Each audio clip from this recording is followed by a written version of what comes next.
You need big leg muscles to shoot like this. That's what most people think. They think that in order to shoot with power, you need massive quads, huge calves, hours in the gym lifting heavy weights, but that's just not the truth. If pure muscle mass was the secret, then bodybuilders would be the best shooters in football.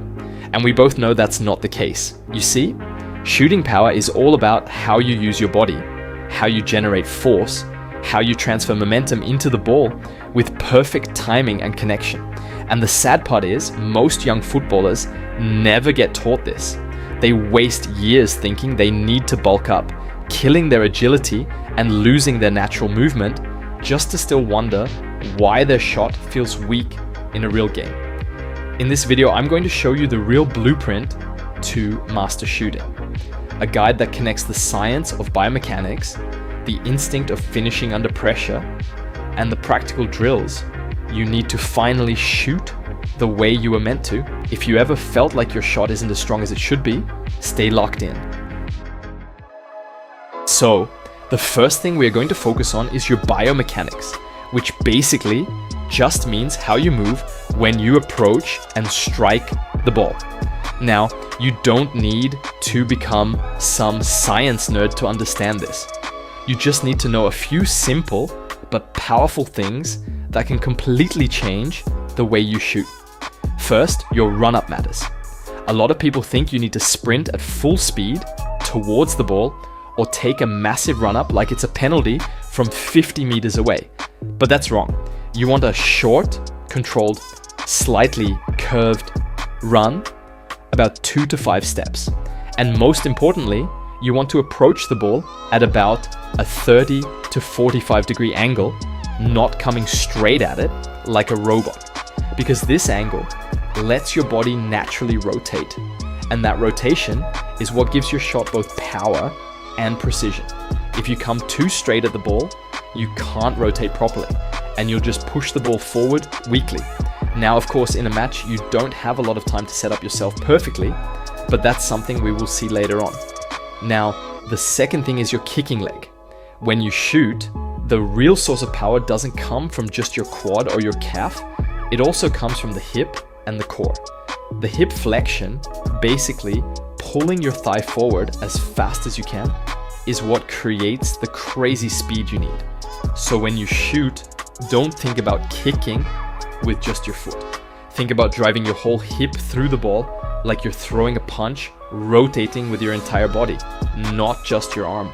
Third is the downswing, or the movement just before you strike the ball.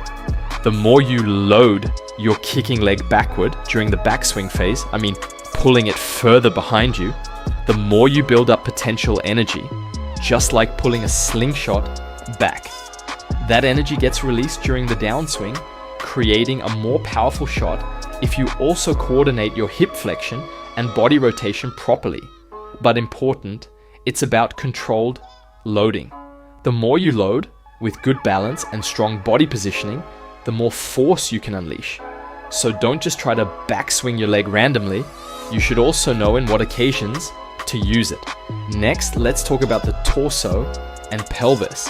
When you watch great shooters, like the Roberto Carlos free kick, you'll notice their whole body is involved in the shot. Their non-kicking arm is extended, their torso is twisted, and their pelvis rotates explosively as they shoot. And you can see how their leg follows the ball as long as they can. This creates a tension arc, kind of like pulling a bow before releasing an arrow. If you keep your upper body stiff and tight, you're wasting the natural force your body could generate. Finally, we have the support leg. Your standing foot needs to act like a strong, stable base. It plants next to the ball, absorbs all the braking forces, and helps your pelvis rotate properly. Without a strong, stable plant foot, your shot will lose power and balance. It's like trying to launch a rocket from a sinking boat. And here's something simple but golden. When you hit the ball, displace your body weight from low to high. You start low and rise up through the shot. Then follow through completely. Don't stop your leg after impact. Leave the ground if you have to. Land back on your shooting leg. That's how you make sure you transfer all the energy you built up into the ball. Of course, this technique does not apply to all type of shots. This is like the general biomechanics for shooting. Now, let's talk about some of the best types of shots you should really master if you want to become a dangerous player on the field. You need a few deadly weapons that you can rely on at any moment. It's almost impossible for the goalkeeper to react. It's brutal, effective, and it looks simple, but it can win you games. So basically what you do is just hitting the ball with the toes in the direction you want. The bad side of this is that you have less precision, but in some cases, you can use it to surprise the goalkeeper. Then we have the power shot. This is the dream for every footballer. You know what I'm talking about. Getting the ball from 30 yards out and just smashing it into the top corner, no chance for the keeper. Everybody dreams about scoring that banger. But now, let's actually break down how to properly shoot a true power shot. First, let's talk about your approach angle. Depending on how you approach the ball, you can or cannot perform certain types of shots. For the power shot specifically, you ideally want to approach the ball in a straight line to a 30 to 45 degree angle, maximum. If you come too straight on, you lose the ability to generate good rotational force. If you come too wide, you sacrifice direct power. Now, your plant foot. When it comes to contact point, it's very simple. You want to hit either the center or slightly bottom center of the ball. If you hit lower, the ball is going to rise higher. If you want it to stay low and laser sharp, you hit the exact center. But listen carefully. If you're going for a lower shot, but you want to hit lower on the ball, you can't just swing your foot flat into it. If you swing completely straight at the bottom, you'll end up hitting the ground. Instead, you need to angle your foot just slightly downward so you can scoop under the ball cleanly without smashing the grass. And this brings me to probably the most important thing: lock your ankle. And when I say lock it, I mean lock it like your life depends on it. A soft ankle is one of the biggest reasons players lose power. Use your laces, not the side of your foot, not the toes, the sweet spot on the top of your foot where the laces are. Hit through the ball clean and firm. And lastly, your follow through. If you want maximum power, you have to maximize your follow through. Extend your leg fully after contact. Your kicking foot should continue in the same direction that you want the ball to go, almost like you're trying to kick through the ball and land your foot as far as it naturally wants to go. Another small but important detail: use your arms to balance, and also remember that the more you lean forward with the body, the more precision control you have over the ball. Then there's the curve ball.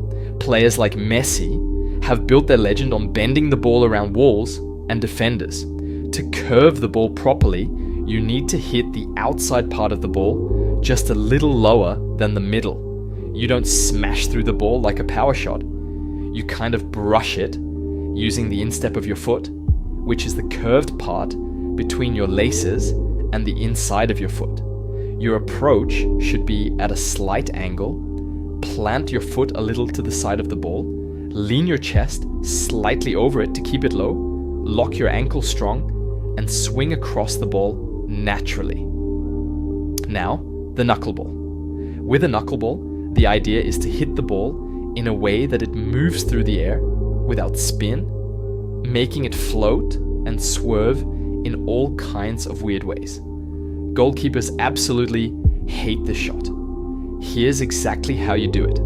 First, your approach should be pretty direct. Run straight or at a slight angle towards the ball. Plant your supporting foot a little closer to the ball than you usually would with a power shot, maybe just a few centimeters away, pointing directly where you want the shot to go.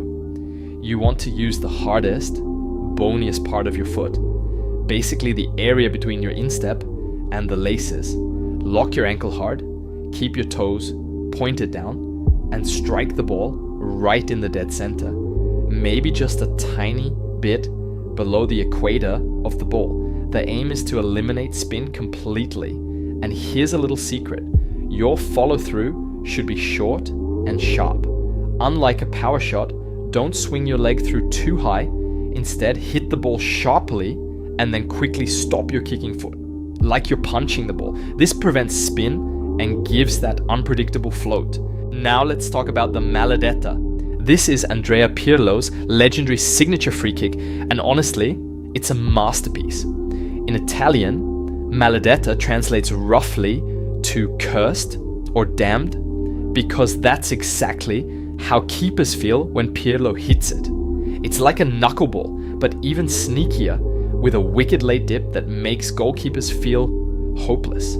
First of all, approach the ball straight or just slightly angled. Pirlo never had a long run-up, just a few confident, deliberate steps. His supporting foot is placed close to the ball, around 10 to 15 centimeters away, and points exactly where he wants the ball to end up. Now, the real magic of the maledetta is in the way Pirlo strikes the ball. He hits it hard, with the instep area, that hard bone area just above your big toe, aiming just slightly below the middle of the ball, almost in the center. Crucially, Pirlo locks his ankle tight, striking the ball in such a way that it initially rises but doesn't spin. Unlike a classic knuckleball, Pirlo's maledetta often rises up slightly, fools the keeper into thinking it's going high, and then suddenly dips viciously at the last moment. To achieve this, after striking the ball, Pirlo quickly stops his follow-through, pulling his leg back slightly, like he's snapping or whipping the ball. So beautiful. Now there are many other techniques, like the chip shot and more. But for the sake of the video, I am not explaining them all. If you want a separate video about every technique, let me know in the comment. Now, of course, I can't just give you a bunch of techniques without giving you a real, applicable drill to practice your shooting. We're going to use our proven 3-step mastery process specifically tailored for improving your shots. The first step is the static shot. Start by shooting on a goal from fixed positions. About 50% of your shots should be taken from the strong side. So if you're right-footed, start on the left side, cutting in. 30% of your shots should come from the weak side. And yes, this means actively working on your weaker foot as well. Finally, allocate 20% of your shooting time to penalties or freestyle shots, letting your creativity flow. Initially, focus heavily on mastering the 2 fundamental types of shots, the power shot and the curve shot. Once you have a good grasp of these static shots, it's time for the second step, progressive overload. Think of it just like weight training. Instead of merely increasing reps, you raise the difficulty of each rep. To do this, add realistic elements into your drills. Imagine defenders coming towards you. Dribble past imaginary opponents quickly and release your shot as fast as possible without hesitating or taking time to look up and aim carefully. Because in real matches, you don't get that luxury. Great players rely heavily on peripheral vision and instinctive shooting. The quicker you shoot under pressure, the better you'll be when it counts. The third step is the combo flow plus shooting exercise. Begin by juggling the ball in the area you typically occupy during matches, like a winger's spot or a striker's position. Once you feel comfortable, kick the ball high into the air, control it with your first touch, making sure your first touch directs you toward the goal, then immediately dribble for about 5 meters, quickly getting into a shooting position and fire off your shot. Finally, it's crucial to implement these skills into realistic scenarios. Take what you've perfected individually and apply it in pickup games, futsal, or small-sided matches. Then gradually move to full-scale 11 versus 11 matches. There's no magic trick here, just practical, consistent practice. Think of training like reading a book. It's filled with valuable knowledge. But if you don't actually apply what you've read, it's all wasted. Training is reading a book, playing is applying its teaching. If you've made it all the way here, I just want you to realize one thing. you're already ahead of 99% of players who clicked off after the first minute. You're not just passively watching videos, you're actively looking for ways to improve and elevate your game, and I deeply respect that. Your dreams, your goals, your vision, they are within your reach and you deserve them. You have the discipline and drive to push your limits and become the player you dream of becoming. So stop hesitating, stop waiting for the perfect moment. Download our free ebooks, join our community, and we are very close to 100,000 subscribers. So if you are not, subscribe so you don't miss the next videos. Hit the protocol and take action.